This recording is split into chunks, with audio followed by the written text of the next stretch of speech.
I don't have it. Jimmy's been kidnapped. Help me, and I'll do anything. What's in it for me? Information about your mother. Detective Mickey Potatoes is back, and this time the stakes are higher than ever. A priceless espresso bean is missing and a life is on the line. Join Mickey in an all-ages noir adventure packed with comedy, suspense, and heart. Support Detective Potatoes, Lord of the Bean on Kickstarter, and unlock exclusive rewards. Books, poker chips, minifigures, and more. Back the campaign today and help bring this thrilling mystery to life. Support independent storytelling. Support Detective Potatoes.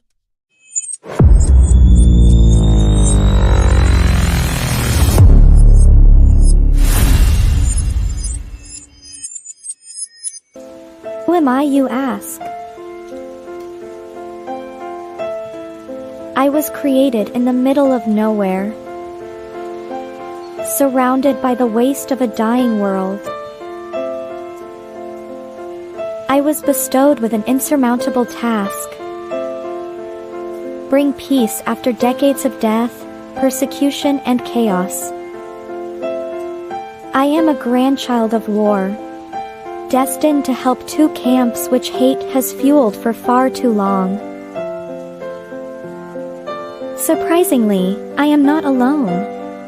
Have an odd bunch to make the road a little more bearable. Come with me, to bring hope where there was despair, respect where there was resentment,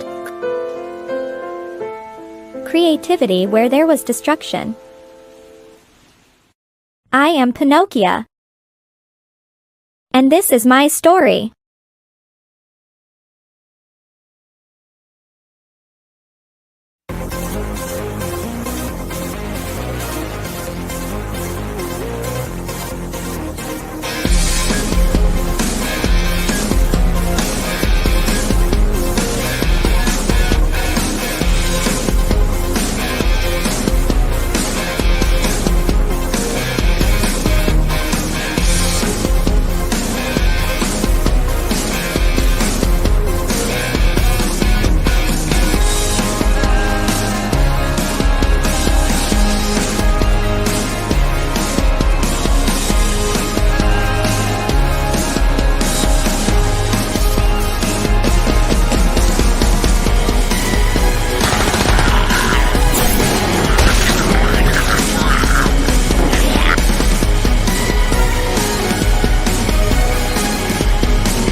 The writer and creator of numerous comic books and graphic novels, including Nightmare World, Tales of Mystery, Brave but Not Dead, all kinds of stuff. And I am super excited for you because you are getting to watch right now, right this moment, out of all the things we're going to be doing, you're getting to enjoy and revel in the Madness Comic Network.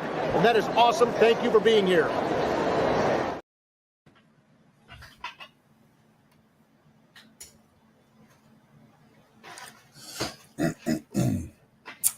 Howdy, howdy, howdy. Are we on? Are we on? And here we are. Hey, folks. It is Wednesday again, and my eye line is still terrible, even though I have continued to tweak on my camera setup. see, we've got a couple of guests coming in today. We have let's see, it was Vince from last week was supposed to be on today, but I'm not seeing him. And then we have joining us an interesting guest in light of the new Beetlejuice movie. It just came out. I saw it the other night.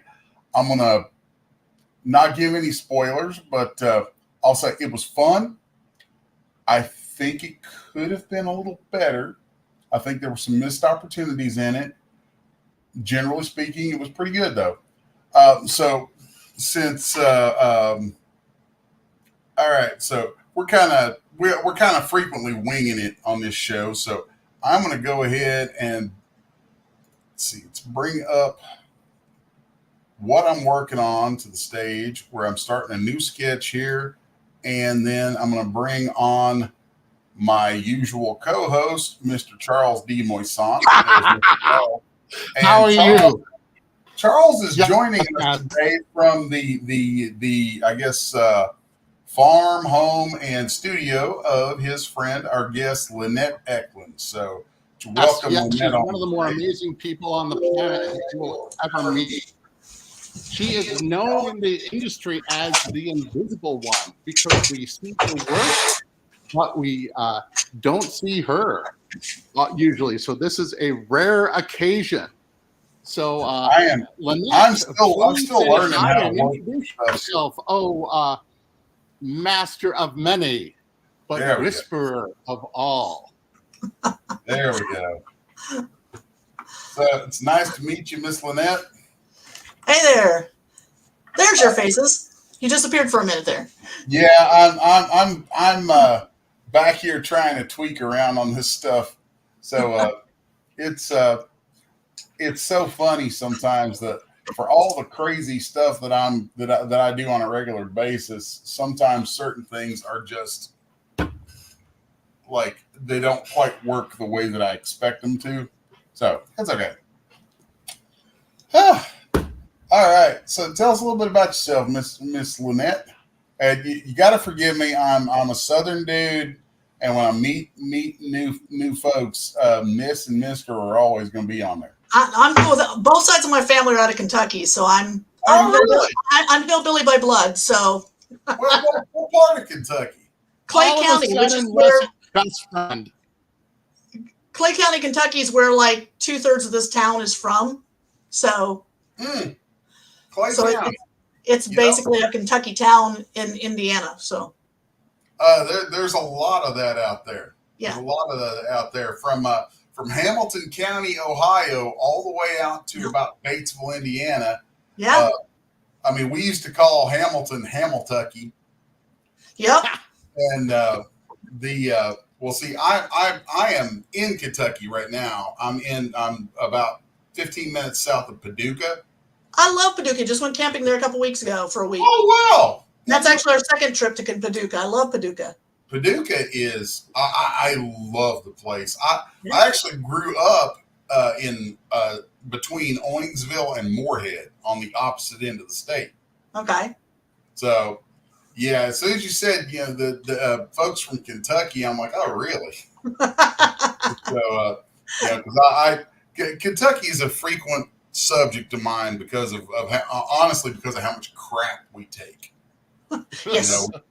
It's like when you're from Kentucky, you got Kentucky roots and things like that. And being in the entertainment industry, I'm sure you can relate. Like for me, when I first started trying to get in, I had to hide it. I literally had to hide it. I could not get work if any of that came out. Yeah, the Southern accent had to go. Yep. I don't worry about trying to hide it as much now, but it's still much softer. But my son, who's moved out to LA and is working in the film industry, thanks to Matthew McConaughey, he's introduced the fact that maybe Southerners aren't all stupid.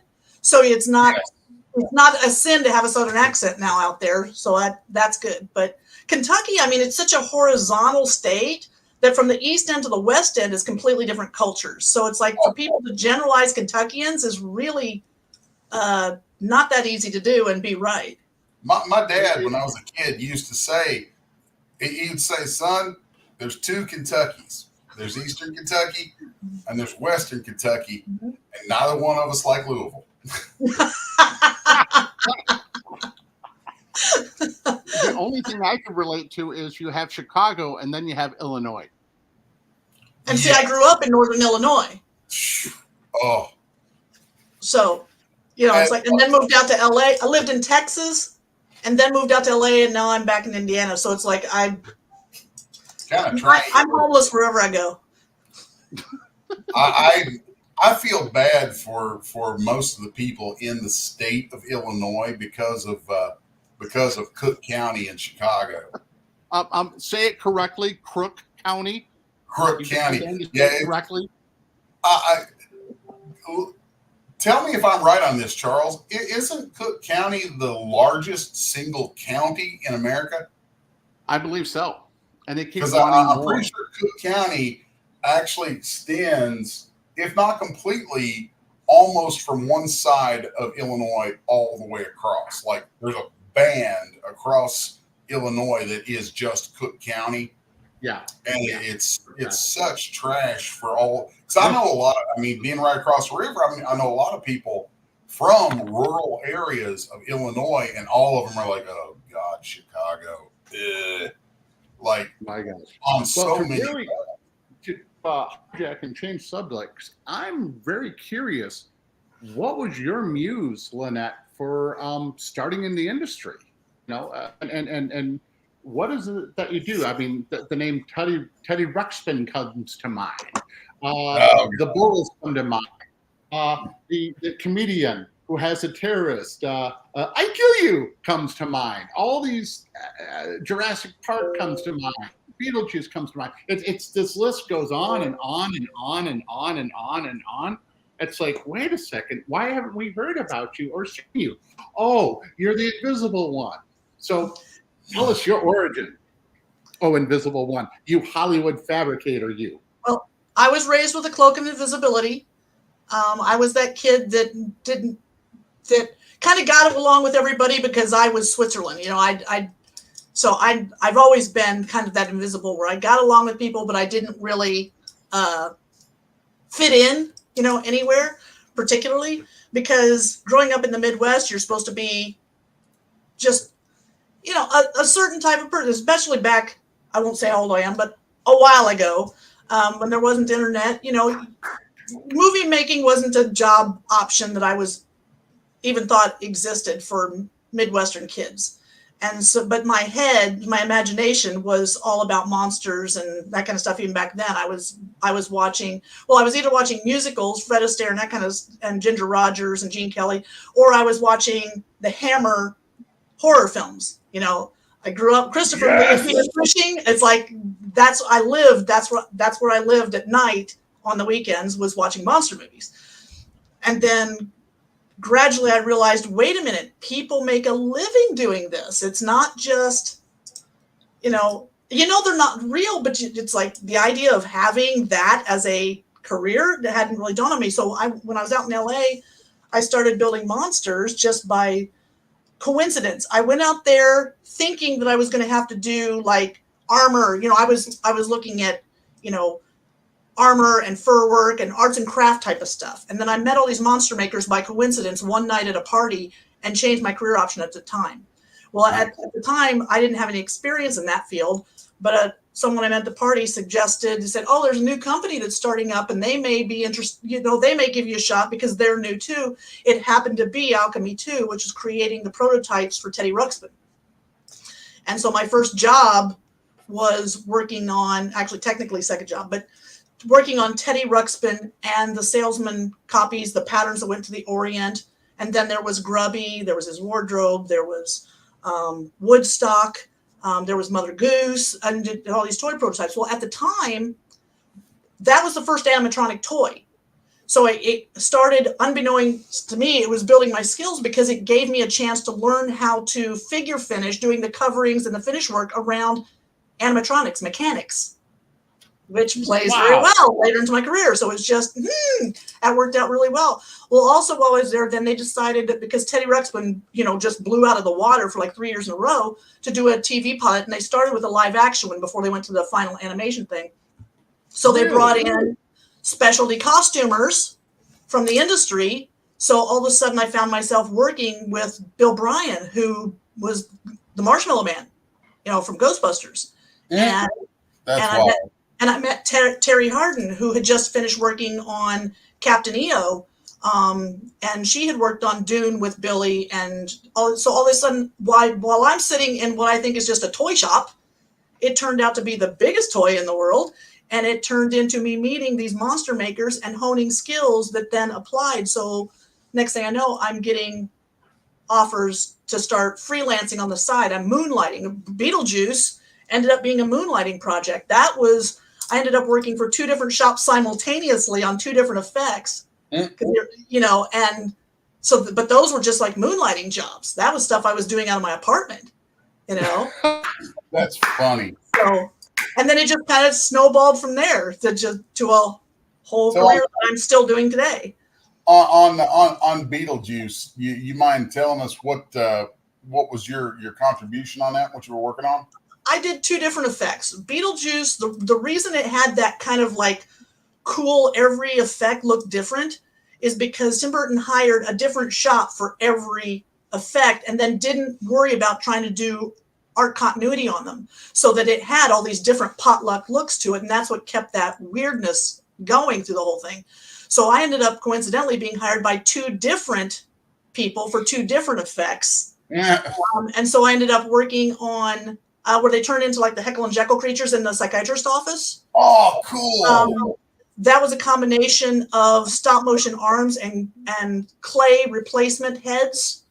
Tim Lawrence sculpted these heads, and he actually just painted the clay. They were never molded. They were never.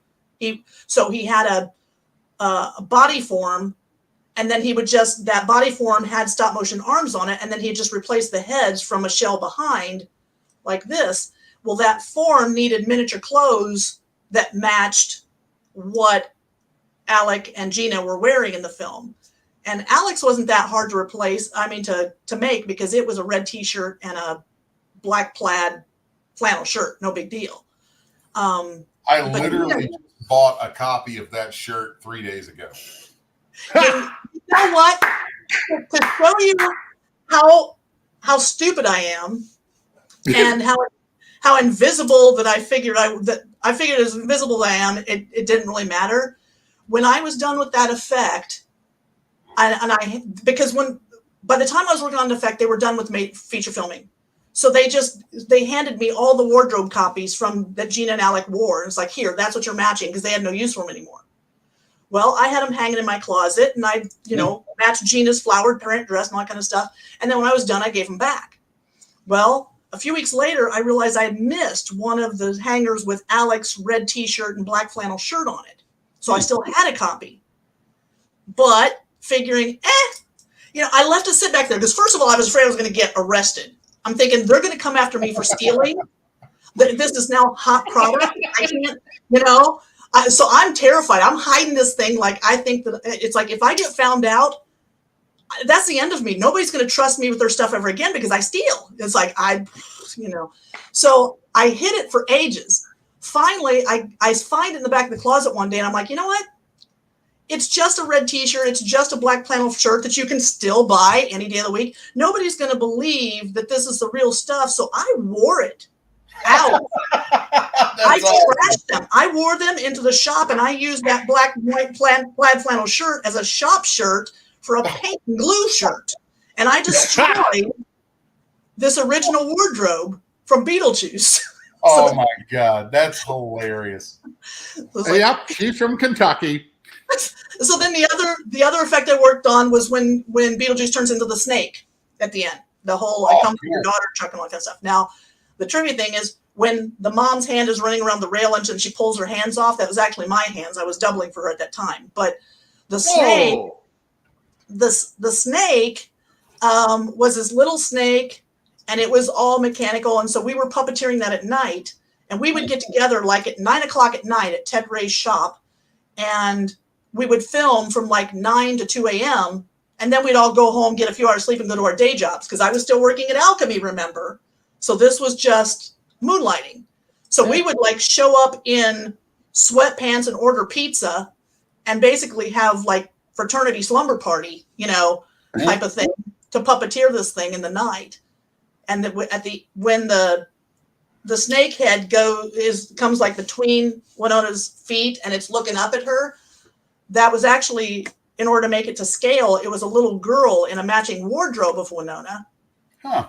And then my arm happened to be the exact width of the snake. So I was just cradling the snake head in my palm and then came in between, making sure that my arm stayed, underneath the snake on that. So that whole the snake, invisible one, I grant you. I present. so I'm like blatantly in the invisible scene and you cannot see me.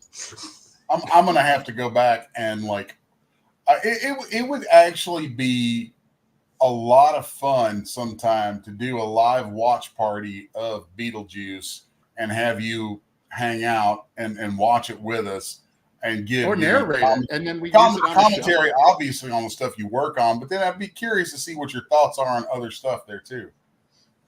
And Pops is asking if you got credited as the snake. No, that's the thing, is because both of the effects I worked on, since so much of this stuff was being farmed out to shops, neither one of those effects were filmed with the director or anybody around. They weren't hired to build the effect. They were hired to deliver final footage. So we shot it. So the only person that got credit was Tim Lawrence for that effect, or Ted Ray for this other effect, but we were not credited for puppeteering or anything like that because it was just a contract to the shop for the end product footage. That happens a lot in Hollywood. Like there is a handful of different commercial shows and things that I've worked on through the years that I knew going in I'd never get credit for. But I mean, I was like, work's work. I'll take the work. But some of you would think that Beetlejuice, for God's sake, people, give credit. Is it that hard to add a few more names to the scroll? Back then scrolls were a lot shorter than they are now. I was going to say, and then considering now, every time we watch a movie, if you watch through the credits, you've got, half the people in Bangladesh are in the damn list. So it's like, And Beetlejuice's end credits are like a minute and a half long. I mean, they're just like, and they're gone. Mm-hmm. Yeah. Yeah. That's I thought about 7 jokes, all of them. If I said one word, I'd be slapping. You'd be able to do it. So I'll keep my mouth shut. The new one, the sequel that I just saw the other night, I mean, it's got credits a mile long because everybody and their brother is getting their names in it. Well, back then, I mean, technically, if I had been on set, it would have been SAG. Yeah. And first of all, I'd still be getting residuals, which is killing me that I'm not getting a dime. But also, then they would have been required by union requirements to give screen credit. But since it was a subcontract thing. The unions are an interesting thing out there with Hollywood and SAG and all that. One of the reasons that I never moved, the show is Comic Artist Hour because I draw comics, and that's like my main thing these days. Mm-hmm. That's what I started out at. But I veered off of comics for like 20 years to do 3D modeling and animation. Mm-hmm. And I've worked in a lot of different sectors for that. And I've done a lot of like pickup work and things for a variety of smaller Hollywood shops through the years. And frequently had people ask why I wasn't in California. And I'm like, because if I'm in California, I have to charge you California rates, and I have to go under, doing digital 3D, you have to go under, I believe there was like an animators guild, and there's like stagehands. There's like 2 or 3 different guilds that being a digital animator ends up getting pulled under at the same damn time. So like, if you're a digital animator in Hollywood, you do not have control over your pricing like at all. So I was just like, I'm not going out there. I'm not doing that. I will set my rates. I will control my pricing and all that. If y'all want to bring the work to me, go. Good on you. But one of the downsides is, they can't find you as well then either. So they might not find you as well, and there are things that the unions claim to provide in the form of like representation and protections and things like that. It's like, okay, well, you know. But they don't necessarily either. They don't. They don't. Yeah, well, that's the thing. It's always been, and I don't want to turn this into a rant on unions, but my take on all of that, put simply, has always been, it's like, yeah, if you did in theory what you claim you're there to do, you'd be a perfectly fine and wonderful thing. But 9 times out of 10, it just ends up in, let's say you've got a problem with that employer or that, you know, that employer. Oh, here comes the union to help. Well, that help always comes with strings attached and all kinds of stuff you've got to do. And so then not only do you have a problem with that boss, now you've got a problem with somebody else who's supposed to be helping you.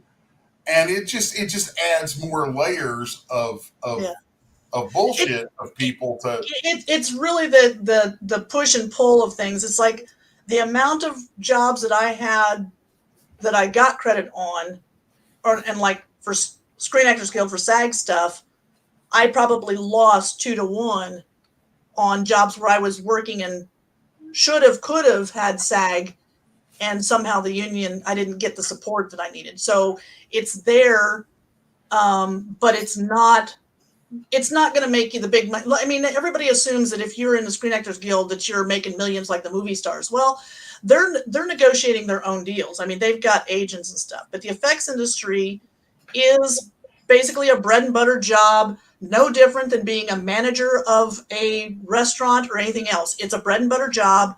And so once in a while you can get yourself a SAG deal and then you'll get some residuals from that. But the residuals are based on how much time you spent on set and how much money the film makes. So residuals are not going. Back in the old days when you were buying videotapes and they were like, remember, they were like $89 a piece for VHS tapes. Then people were making, they were making bank on them. Like Ghostbusters people, a friend of mine, she bought a Jeep for cash off of her first residual check from Ghostbusters.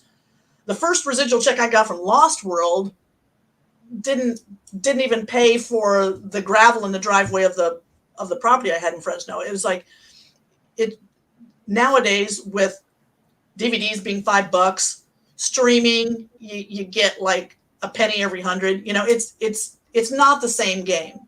So the main thing that you're doing is Wait, did you just say Lost World? Yeah, Lost World. Well, what did you do in Lost World? I'm a raptor. Oh my God! Yes, this is the face of the raptor. Isn't it exciting? Again, this is why they can't be invisible. Because if you see what's really behind the raptor, it doesn't look near as cool. You know. I built the Raptors, puppeteered the Raptors. Yes, I've actually been directed by Steven Spielberg. He has spoken to me. And then also there was people now who I know who've worked with Spielberg. Yeah, he is a fascinating guy to work under, because this guy, he knows from the time he shows up to set to the time he leaves exactly what he wants. There is no, and he's not a bully. He's a calm dude. He shows up. He has his vision. This is what he wants it to be. Everything is square. Everything is level and calm. It's amazing, but he's efficient.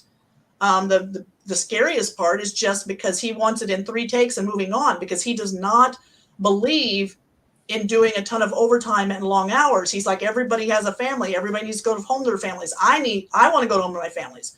So he was not one of these people that would go 12, 14, 16 hours beating his crews. It's like, well, we're not getting this, then we're moving on. It'll either get fixed in post or I'll find a different way. I'll come back with a different idea on how we can get it a different way. But he would not just keep pounding and trying and drilling and cause the entire shoot schedule to go off schedule. You stayed on schedule. The efficiency of his sets was amazing. That's cool. I was just watching a thing the other day of Christopher Lee talking about doing 25 takes on a 3-line shot on Lord of the Rings, because Peter Jackson would literally have them do the same shot over and over and over and over until he thought it was absolutely perfect. Spielberg knew what he wanted, but he also knew exactly what camera angle. So he was not going to, he wasn't going to shoot it with 2 or 3 cameras from this angle and then reset them up to do the same thing from another angle. It's like, no, he and his DP had it all figured out. They already had it edited in their heads. All we're doing is filling in their blanks. That's where having a good visual imagination is key, and doing good previs. Yes. Like as a 3D guy, previs is one of the things you end up working on sometimes, because now we can previs entire movies inside of game engines. Yeah. And dude, you take like the Unreal Engine or the Unity engine, and I can literally have models that roughly represent all your different characters, pop them in there, and you can play. Basically there's a little bit of coding, you set up character controllers, and you play through the scenes, people running the characters, and then you set up the camera in there, and you could sit with somebody, or if you're the director, you could literally code in the tools and hand the director the camera so that he's piloting that camera through the people acting in that VR. And well, here's what's wild that you can do nowadays that I think is such a trip. The data from that camera flying through, that data can drive a real camera. So if you build that digital set 1-to-1 with the real thing, hand that director that virtual camera, and he goes flying through it. If he wants to turn and bank and do a dolly roll and do a Dutch angle somewhere, whatever he wants to do, he can just do it. He can just do it right there. And then that data can drive the servos on a physical camera in a real world set. And there are systems out there that will actually let you do that in real time. I saw that on the Hobbit movies, Peter Jackson was actually using a prototype of that stuff where they're all on green screen, and the actors are irritated because they're acting to green screen, and Peter is looking through a viewfinder. He can see the world they can't. Yeah. He can see it and they can't. And that is so frustrating. It's like, but that's the thing is like with all this technology, and I'm not busting on technology because it goes over my head. I'm a get my clothes dirty type of person, but the technology's amazing. So I'm not banging on that, especially for like your miniatures and doing these fantasy worlds and stuff. But for comic book people, the comic artists, storyboards, oh my God. Oh, yeah. There's nothing more frustrating than trying to do effects without being able to see the storyboards first. That's how I ended up getting into the animation business, because in the mid-90s, the comic book industry was taking one of its semi-regular shits on itself, and it's like it does it. The comic book industry is stupid. It will grow and blossom and bloom, and it'll reach this point where it's like, oh wow, I'm becoming relevant to broader culture. I probably need to vomit all over my own lap. Lots. When it decides to diarrhea on itself, that's when all of us artists who are busting our chops in that are like, oh shit, I've got rent to pay. Let's go draw some storyboards. But you know what? Those storyboards, I cannot tell you how many films I was on where I was not able to see the storyboards. Now, like Species, all I saw was the storyboards. I didn't get to read the script, which was really interesting because the storyboards out of context don't mention the naked chick running around killing people. But, wait a second. Did you just mention Species? Oh, I did. And again, the invisible face. A rundown of movies that she's worked on. That box set cover with the Species creature in fetal position, the sill, that's me. I'm in the suit on that. Oh, that's so again, it's best to be invisible because the reality is depressing. But that one, I got to see the storyboards And so that was really cool, but I didn't get to see the script. One of the few places that I saw the scripts was when I was working over at Stan Winston's, and with like Lost World, he was adamant there was a script that got passed around the shop. I mean, it was an NDA, you couldn't take it out of the shop, but we were all required to read the script so we knew what we were working on. But a lot of, I mean, the amount of films that I worked on where I never saw the script, clear back to like Beetlejuice and stuff, I didn't know what the story was until it came out on the screen. When I saw it at the screening, I knew how the effect was used. It's like, Hey, speaking of computers, real quick. Speaking of computers, you know what the Lonely Computer says? I want my mama and my data. Back to you, Les.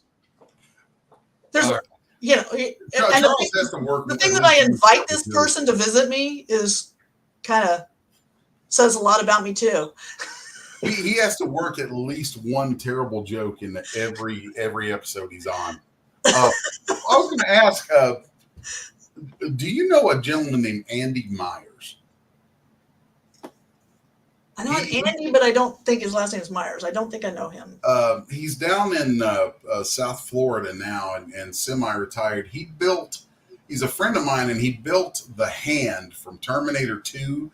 Okay. That the mechanical hand that was in all the images and stuff.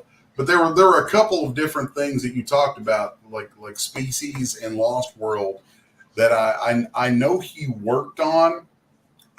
He's been he's worked in costuming and modeling. I'm trying to look him up right now to see if I recognize the face, because I am so bad with names that I need to see a face and see if I know. Yeah, and he some of what you're telling me reminded me of a story from Andy about the movie AI with young Haley Joel Osment. Yeah. And he was talking about how he had built they had this gag where it looked like they were operating inside the robot boy. And of course, Haley Joe's body is down this way, and the fake body is out this way that you're looking at. And he was under all of that and in front of Haley Joe, like Haley Joe's standing up, and then he's under here. And apparently, this is really wild. He's a smoker, which they weren't allowed to smoke on the sets. And apparently, Spielberg was like, "Dude, light one up and get under there and blow that smoke up through the mechanism." So in that movie, when you see his mechanics screwing up and smoke coming out of his little engines, that's actually cigarette smoke from Yep. There's like a whole story behind the it. Magic of Hollywood. It's of like, here he is literally blowing smoke up right into the face of the 10-year-old actor who's right there. And Spielberg's like, do it. See, nowadays they wouldn't be able to do that anymore. But I keep thinking of more bad jokes. Oh, I'm sure you do. I'm sure you do. Brace yourselves. Oh my God. Well, the thing is, if he doesn't say I'm here, he's going to tell them to me later. So no, you'll slap me. Can we go all get it over with together? Just make him go full plow for a couple hours. like you get an extra hour for every bad joke. We'll throw his ass out in the tobacco field for a day. Boy, why is it all smoky here? That's actually the shit that I grew up in. You were talking earlier about where you were raised and being coming out of Middle America and all that, and how Hollywood stuff and all this kind of artsy stuff is not, that's just not what you're. It's not considered an option. Yeah. Yeah. When you have imagination, a lot of parents unfortunately try to talk their kids out of it because they don't want their dreams crushed, and it's like, I'm not you're crushing them, asshole. I am the poster child for everything that is not Hollywood, who has had a career since I was 20 years and 3 months old. This is all I have done is Hollywood monsters, and I grew up in a town that had a population of 13.5 in the Midwest. So it's like, I'm a dream chaser. I've always been a dream chaser. See, that's what really interested me, because I like, people who watch this show have heard me talk about this many times, but like, I grew up, the way I like to tell people how to find where I grew up is if you drive down Interstate 64 between Ashland, Kentucky and Lexington, Kentucky, it's about an hour and a half drive between those, and there ain't much there. So what you do is you drive down that highway till you're about dead center, and then you look out into the emptiest, least populated area, and then go that direction until you're probably pretty good and damn scared. And then you're probably getting close to where I grew up. Like, I didn't have indoor plumbing till I was 11 years old. My grandparents' house never had it. Yeah. As a matter of fact, I have an outhouse in the backyard right now. Now, when we moved into this house, it had never had indoor plumbing. It had never had a furnace. It was built in the 1880s. It still had its original roof, which leaked, and about half the windows were missing, and there were raccoon footprints all over the inside of the house. Wow. It was this old abandoned Victorian house.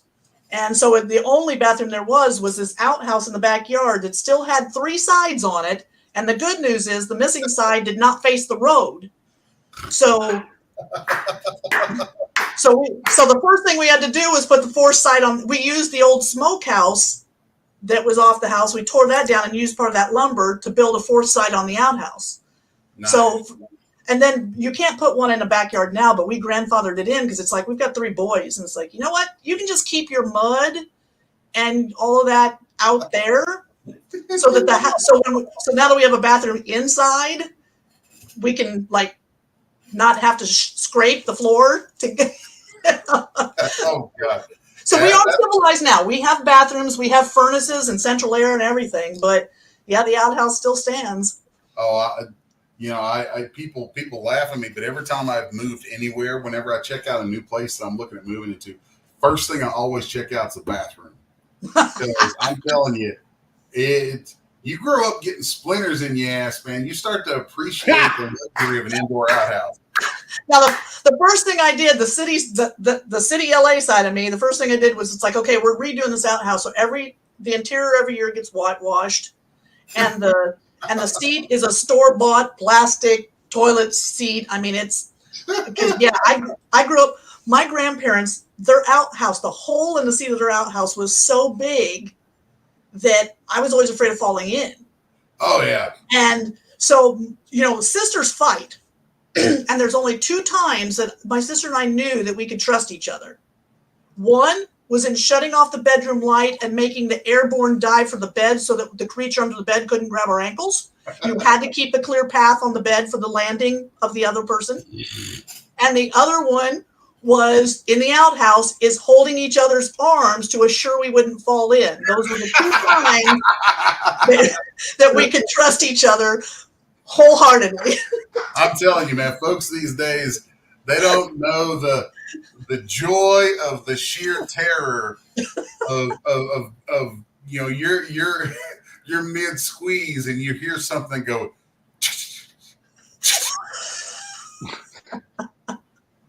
Rattlesnakes love living in human shit. I did not know that. Thanks for sharing. Yeah, rattlesnakes will hang out in that. Well, luckily, we're far enough north. Rattlesnakes don't like our climate, so we're good. I'm just not visiting your outhouse. Yeah, southeast Kentucky, where I grew up, we had rattlesnakes and copperheads. So is Paducah considered those damn Yankees? No, Paducah is actually technically more southern than where I grew up. Well, a lot of Kentucky was tried to stay neutral, though, in Civil War. Yeah. I mean, Kentucky as a state, during the Civil War, it was interesting because of the way Kentucky's government works. I believe the legislature sided with the North and the governor sided with the South. And or I may have that reversed. Yeah, but it was it was very much a neutral statement. Yeah, as a state, it never took a side. Never officially took a side. And that's why that's how you ended up like in my father's family, we literally had people fighting on both sides of it. Like my entire family, there were people on both sides who lived right around each other who fought on both sides of that war. Yeah, because there were places with slaves, and there were other people that were participating with the Underground Railroad. Kentucky was a social mess. Well, one of the wild things that tosses the entire discussion of all that really into a weird place that people don't realize, and it isn't taught, is that at the height of the Confederate South, only 3% of white people had slaves. Only 3% of them had any slaves. But they had so many. They had, I think, the number of them that you look at really depends on number over time or number at once. Because at once, I don't think there was ever more than about 400,000 slaves at one time in the South. You know, that I don't want to get on a political thing, but the one thing that has always bothered me that gets ignored is Native American, the Native American people. Oh, and how many of them were also slaves during that time? Oh, and Irish people. And yet there is so many people that have Native American blood who will then fly a Confederate flag. And it's like, you do realize that those are the people that enslaved your own people. Because they're under the impression that it was only the African Americans that were slaves, but it was Native Americans. It was the Cherokees that were being, and all the Native Americans, they were being shoved into slavery as well. And yet, I've got people right here in this town who have tribal cards. They are holding tribal cards and flying Confederate flags. And I don't understand. That's a deep rabbit hole to get into. Fun discussion. Speaking of chaos and melting pot, there's the craziest pseudo melting pot I understand you worked on. I guess you mixed borax with water, with Elmer's glue, and then some food coloring. And what do you get that just drips everywhere and dissolves you as you're eating? Some type of blob? Well, there was no Elmer glue in our blob. Not in ours. So tell us about the blob. The blob was it wasn't my first film, but it was the first full-time job on a film that I got. And that one was very odd because the reason I got on there was as a puppeteer was because nobody else wanted it. By that point in the industry, half of the effects industry had either been on the job on that film and quit, or they had been warned by their friends, just don't. So they were willing to take anybody. And so Terry Harden, a friend of mine, she's like, they'll give you a chance. It may not be pretty, but they'll give you a chance. I'm thinking, excellent, I'm going. So I went on to the blob as a puppeteer, and within a couple of weeks, we're back to storyboards again. They were so far behind schedule. By that point, the second unit director had been fired. There was no second unit director. There was no DP. There was everybody who was supposed to be in charge had been fired off second unit. So I was working in this warehouse puppeteering, and they were so far behind schedule. And Chuck, the director, he was still over on filming first unit, so he wasn't able to stop by either. And they realized they were going to have to shoot 3 sets simultaneously every day. So they picked 3 puppeteers, me being one of them, to be the head puppeteer of one of the stages. So here I am on my first major film, first full-time job. I am now the head puppeteer on the film. So each morning what they would do is they would give us each a set of storyboards. They would just pull out the ring binder, pull out the pages, and say, here's the effect you're assigned to. And we would sit there, the 3 of us, and we would negotiate how many blob quilts were available, how many tentacles, how many puppeteers were in the bullpen, and we would divvy up the crew, divvy up the quilts, divvy up. Okay, I need 3 quilts. Well, I can get away with 2 if you can give me an extra person, or if I can have this big quilt, and we'd negotiate. Then we'd all go our separate ways. We'd go onto the set. We had one guy who was basically the grip, best boy, everything. We had one crew guy and a cameraman, and we would decide, me and the cameraman would decide whether it was going to be overcranked, undercranked, how we were going to frame this, how we were going to shoot it. They would set up the lights. We would shoot a wedge, take it to watch dailies next day, which don't even exist now. But back then you had to develop the film and then watch it the next day to see if you got it. So they would do light wedges, meaning basically light tests to see how it was going to work, and different speed tests. Chuck would watch the dailies, tell us which direction he liked, and then we would go back and film it. And then the next day, they would take us back in and say, okay, here's your next set of storyboard pages. Here's your next assignment. So my introduction to puppeteering was in the deep end as a head puppeteer, overseeing a crew, and also essentially second unit directing the scenes because there was no director in the building. Wow.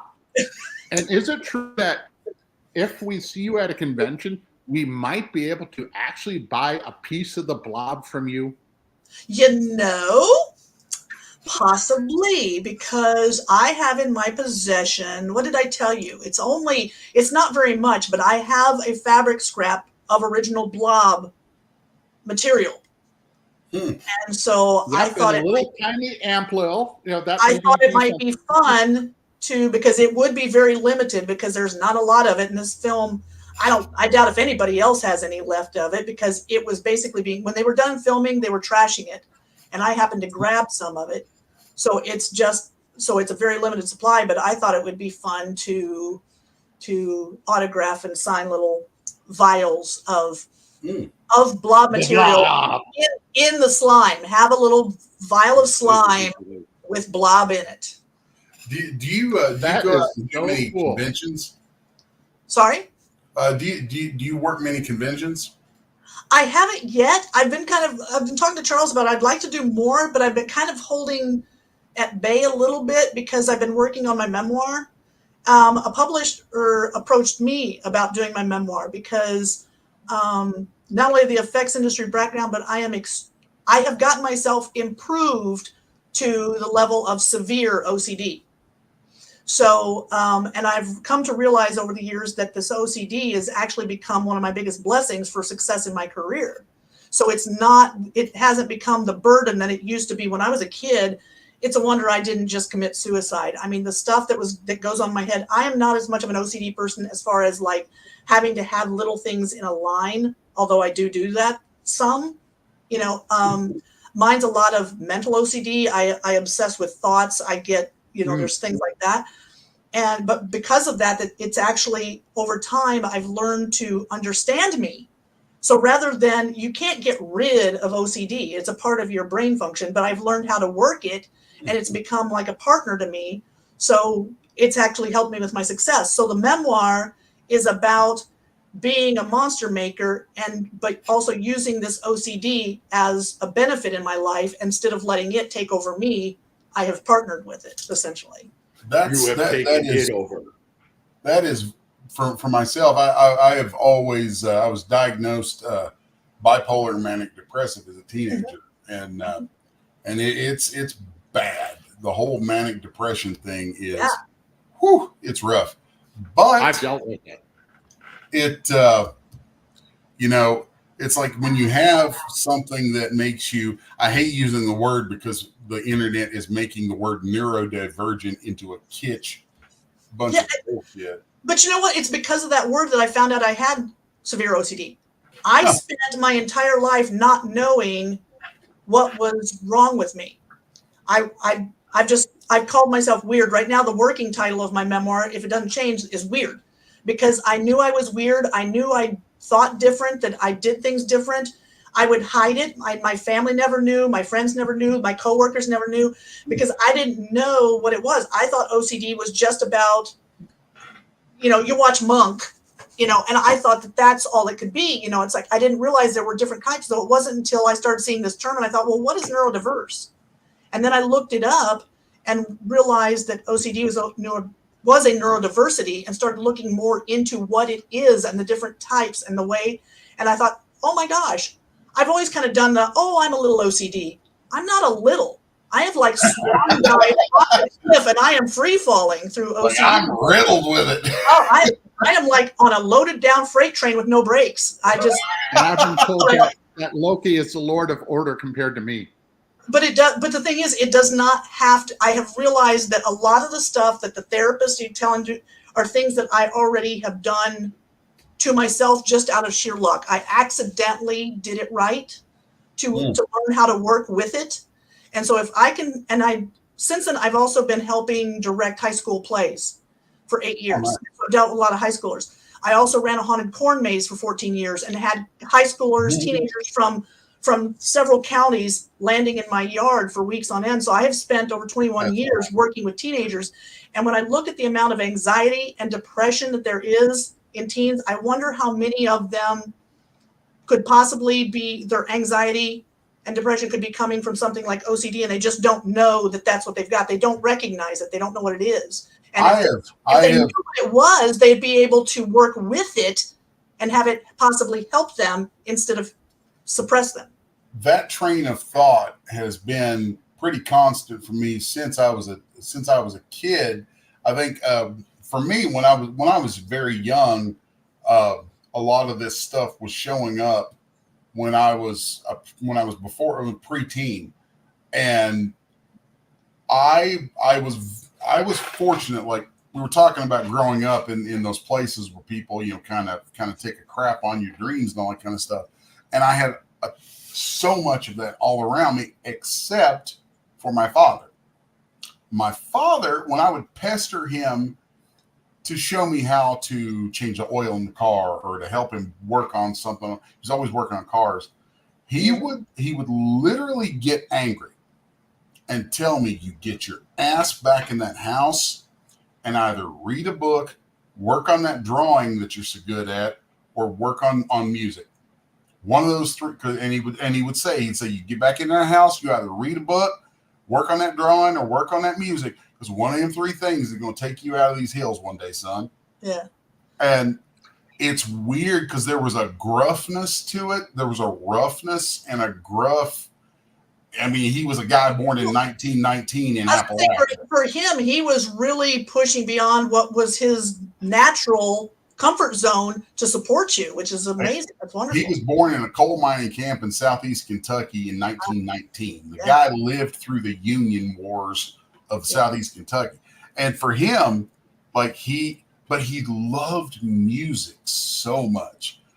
And he used to tell me when I was a kid, about 10, 11 years old. I mean, I can remember being 11, 12 years old, coming home out of a tobacco field, like nearly in tears, just from having to be around these people who were just shitting me on so many levels. And my father, I remember he bought me a Walkman. And because he goes, "I love music," he bought me a Walkman. He's like, "Here, use this when you're out there, so you ain't got to listen to them." And he said to me, "Always remember, son, you're with them, but you're not of them." And the thing is, if that is their life and they're happy there, that's cool too. But totally. But being a weirdo among them, But like I said, I would suppress it. Hard. I would just hide. I would just hide all that stuff as much as possible and that kind of stuff. I don't. I took the whole opposite tack. I was like, back then I had hair down to my ass. I was wearing black nail polish back in the late 80s. I mean, I was like a weird metalhead, pseudo satanic gothic punk kid in Appalachia in 1988. My OCD, I have to follow rules. It's all about rules. I think all my stuff is literally inherently about breaking them. Right, but the rule, one set of pair of steers. The rule, everything is about the rules. And so it's like, I couldn't do anything that was visually rebellious like that. Even now, I mean, I'm still going out to LA and working in the shops. You know, yes, I live in Indiana, but I'm a long distance commuter. And so I'm still going out there working on films. I've got stuff coming out this year, but even now I go out there, I'm still weird because I can't break my own rules. This rule thing. So in LA, I'm weird because I look too normal. And back here, I'm weird because I look normal, but I don't think normal. It's like I'm just weird, and I'm cool with it. That is why you're the invisible one. But something that before we have to cut real quick. Oh wait, hold on. This is important. I was gonna ask if you could give us a list of stuff you got coming up.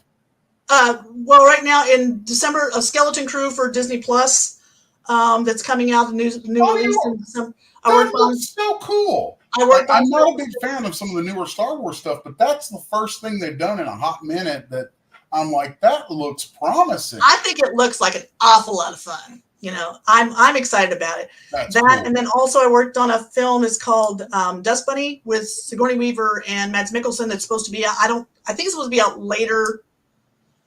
Probably next year's when it'll come out. And all I can say is I worked on Dust Bunny. I'm not allowed to say what I worked on stuff, but the title of the film is already out there, so I'm not letting anything out of the bag of that. And then the other stuff is all NDA that I can't get into yet. Well, then there's something that means you'll have to come back. It's called a book. Sorry?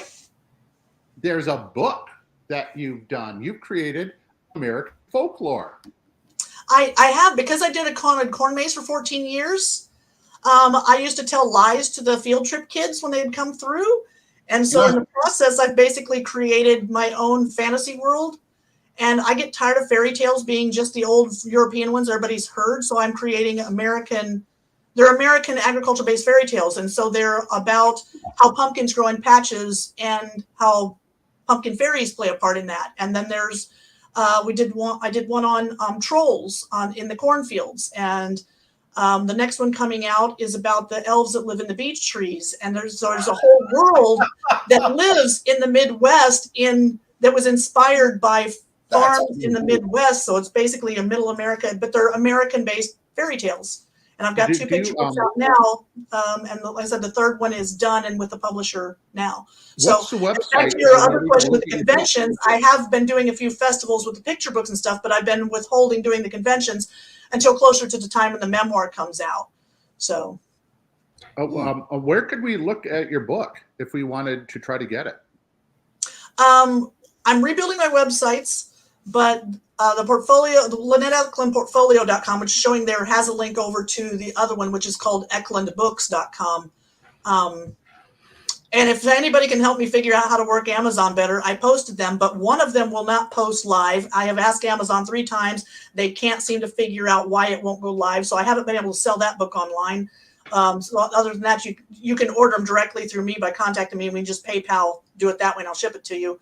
They're signed by both artists. And because I write them, and then Terry Harden, who is a Disney artist, and I do limited edition collectible, I paint them for her collection. And so rather than drawing them myself, I decided that I would have her do the line art for these and then paint those so that we could keep the team together the same way I paint her sculptures, I paint her drawings. So I'm working with her on these. But you can order them direct from me or just go to Eklund Books or LynettePortfolio.com and contact me. But like I said, anybody who's an Amazon genius, please help me out, please. Oh, it is getting about time for us to wrap everything up. And, wrap. Lynette, this has been awesome. It was kind of impromptu, but we'll have to do something in the future where we schedule it out and have a little more of a plan to it. I think that would be great. I've enjoyed talking Charles to you. Charles does not make plans. No, Charles. Yeah, I understand that. Charles has been in my orbit for. Has it been 2 years now? Is that all? It's been a little over 2 years now. Okay, I'm evidence that you will survive longer. Yeah. Honestly, she's known me since 2015. Charles has become very much my right hand man in a lot of things, but he is Yeah. I mean, you don't have to wind him up and point him. He's already wound up. You just kind of, you're like, hey, generally over there, and then get the hell out of the way. Yeah. I told him, it's like, the reason I have him come down and visit once in a while is because when he comes down, shit happens. It's like, we don't necessarily have a plan, but while he's here, something's going to happen. It just does. It just does. Well, it I is like awesome to meet you. And I'm going to have to toss this over to Pops. This is the Pops Van Zant. Is the big kahuna, the producer here. Thank you, Pops. You've been amazing and cool. We love you. Somebody said my name. Pops on the Madness Network. Look, And, he just popped up. Oh, Lord. Oh. Had to get it in there. That's why I hide in the There's background. no number two. There's always one or two. Right there. Oh, God. I have the knowledge. I'm eating an apple. Lynette. Charles, I could mute you. I just want to say we have a multitude of shows on the network. We have like 25 weekly shows, and there's probably a couple other shows in the network that you would fit in perfectly on as a guest if you're interested. Oh, I have a blast. I've enjoyed this. This is great. You guys are great to talk to. This is fun. We have a few shows that, are just pretty much this is what it's about. The industry, what's happening, whether it be Hollywood or art or comics or whatever. We just kind of a pop culture type network. You brought up Hammer Films. We have a show called the Horror Movie Club, where we come out every so often and we talk about a certain horror movie. We'll have everybody watch it at a time, and then we'll all come out and talk about it. So you said Hammer Films. I went, Hammer, yes, because I saw that. It all ties in together. It's all amazing. So, okay. Real quick, Pops, please say thank you, Invisible One. Thank you, Invisible One. Les, Now please I'm say going to thank be you, Invisible One again, because when Charles is here, it's best for me to be invisible. Yes, and all of us, we say thank you, Invisible One. Well, thanks for having me. It was fun. I look forward to talking to you again. Pops, you want to take it on out? Yeah, I'm going to take it out. I just wanted to let everybody know Doc's Coffee Shop, 1 o'clock. Silverline, still Toking, just shows all day. It's the Madness Comic Network. Tune in, people. Just tune in. And see what we got. I think we got a couple. Because you're a genius, Pops. That's why we love you. And what's great, Please, everybody. his name is the Zant Can Rant. Pops Van Rant. That's a different show. Pops Van Rant. Oh, That's God. a different show. And then the reason why he has a band is he's like the Scooby Gang, so everybody can pile in, like us on this show. All right, guys. I got pages I got to get to drawing. Yeah, you got a wedding to get ready for. And Yeah. Lynette, you got to continue making creatures. And Pops, you got videos to run. And me, I got to figure out who to mess with next. Oh, God. Sorry, Lynette.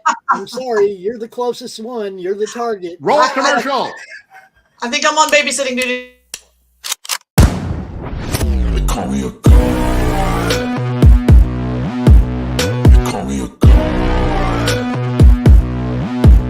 They call me a god. They call me a god. Let's go. I'm about to go off like a weapon. Fuel to the top, got a filled up engine. In my thoughts, obsession. I will not stop, no, I'm never second guessing.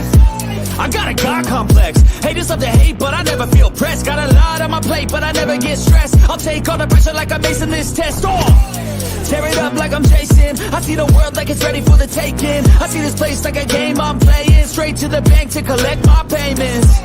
No negotiations, it's my way, I was born impatient. And like a damn Freemason, I'll run this nation. They call me a god. They call me a god. They call me a god. They call me a god. I don't know how to stop. I just go till I drop.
How do you end this thing? How do you put the where's the brakes on this bus? I forgot. Jazz hands. Jazz hands. Are Have a good night.